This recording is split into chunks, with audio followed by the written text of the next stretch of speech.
میں دنیا بھر کے ناظرین کو ایک خوشخبری دے رہا ہوں، حج بدل اگر آپ کروانا چاہتے ہیں تو دعوت اسلامی اب یہ سروس بھی آپ کو پرووائڈ کر رہی ہے۔ مفتی صاحب، حج بدل کس کو کہتے ہیں اور کس کا حج بدل کروایا جا سکتا ہے؟ جن پر حج فرض ہوا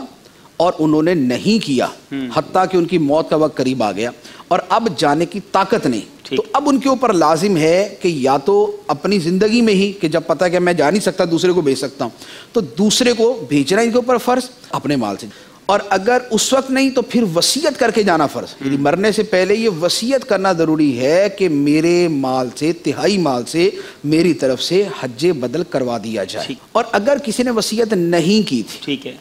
اب اس کے خاندان والوں پہ فرض تو نہیں ہے کہ وہ بھیجیں، لیکن حج نہ کرنے کی وجہ سے ہو سکتا ہے وہ بندہ عذاب میں ہو۔ اللہ، وہ دادا ہے، وہ دادی ہے، وہ نانا ہے، وہ نانی ہے، وہ باپ ہے، وہ ماں ہے، وہ جن کے یہ ورثہ ہے، ہو سکتا ہے کہ وہ حج نہ کرنے کی وجہ سے عذاب کے اندر ہو، کبیرہ گناہ ترک کیا تھا۔ تو اب اولاد ان کی اس تکلیف کو دور کرنے کے لیے، ان کے اس عذاب کو دور کرنے کے لیے اب اپنی طرف سے کسی کو حج کے اوپر بھیجتے۔ ہوتا کیا ہے کہ ہمارے ہاں تو جو خود حج کرنے جاتے ہیں ان کا اپنے بعض اوقات حج نہیں ہوتا، عرفات کے باہر سے بیٹھ کے واپس آ جاتے ہیں۔ بالکل صحیح بات۔ تو حج بدل کے لیے بھیجا جائے تو اسے بھیجا جائے جسے حج کے مسائل آتے ہیں، جس کی تربیت کی کوئی صورت ہو، اور پھر اس کے دیگر مسائل کے اس کے اوپر خود حج فرض نہ ہو کہ خود حج فرض ہے اور اس نے اپنا حج کیا نہیں، دوسرے کا حج بدل کرنے نکلا ہوا، اس کے لیے مکروہ تحریمی ہے اس کو بھیجنا۔ ٹھیک ہے، تو